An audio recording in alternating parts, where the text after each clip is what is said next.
I'm Sandy Johnson. I originally was from Iowa, but I now live in Minnesota, and I've been here for over 50 years. And I love to do quilting and lots of sewing. My daughter and I used to do some quilting and doing some sewing projects, and she even did some clothing. I've made a lot of different quilts, and I really like little doll quilts. They're fun to make in interesting patterns.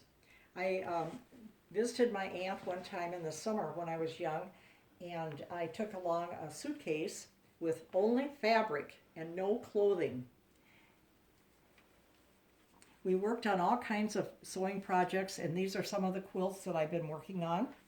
I made, and this one is English paper pieced using 1/4 inch papers and different fabrics from that are fussy cut from different fabrics, small fabrics, and appliqued to the background after I've taken out the paper. This one also has a little label that's interesting to put on. It shows, you can put on there where you made it, when you made it, who you made it for, and other details if you'd like. And this one, and you can also use a little sewing kit. It's a nice take-along project. All you need is your scissors and thread and little fabric and your paper pieces. And you can take this along in the car, any place, or any kind of meetings. I also made a little quilt with this is using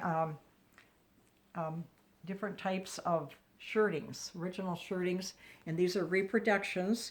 And I also used a lot of antique buttons from my mother's and grandmother's button jar. This quilt can be hung on the wall too if you'd like. You can put a little hooks on the back and hang it up if you'd like to.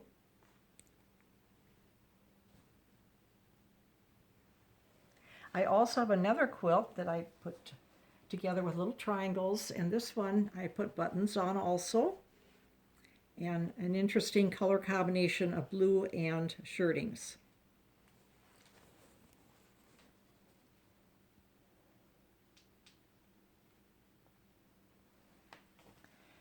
A red and white quilt with some interesting fabrics, with red and some birds and leaves.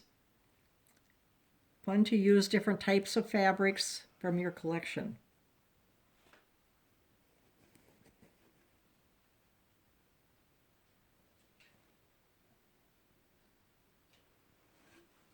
This quilt is machine paper pieced using, again, muslin reproductions and a variety of reds and browns and blues with a red border. These are all individual blocks that were paper pieced and then put together.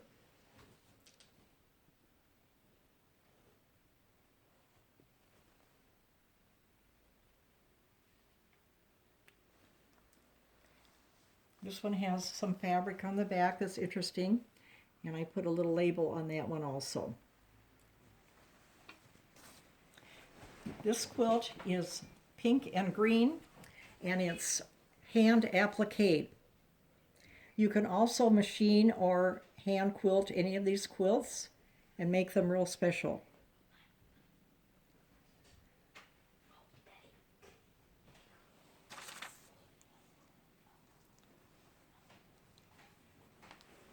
This quilt is made up of a lot of little squares of different fabrics from your collection and all kinds of different colors.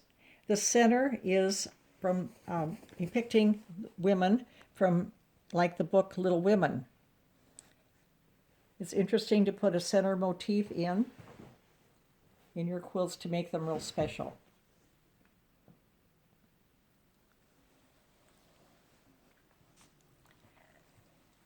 This is another little larger quilt, and this too is made with a lot of triangles and really interesting color combinations of pink and brown.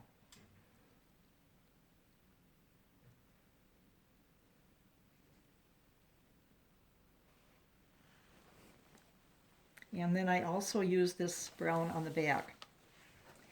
And lots of the patterns can be made from books, magazines, things that you have come up with that are from antique stores and various places that have ideas for the older patterns that you can recreate in your own little doll quilt. You can also use little sewing kit and little machines, kids' machines, to work with these and make all kinds of things.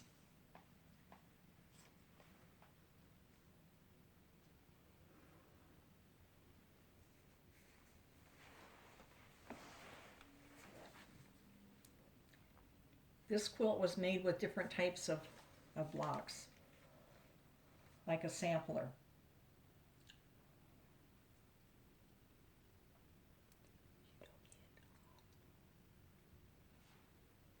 So it's fun to create a little quilt for your daughter or granddaughter, or just for yourself. You don't need to have a doll to make a doll quilt, but it helps. And there's a couple little books here that are groups on the internet. Kathy Tracy, she has a quilt talk group on the internet, and her books have a lot of interesting small quilts in them and doll quilts, and she describes them and how to make them and shows them on the internet. And this little quilt is made with real old fabrics that I had gotten from an antique shop. A variety of different types of fabrics can be used. So anyway, I hope you make a doll quilt. It's fun to make and fun to have and challenging. Thank you.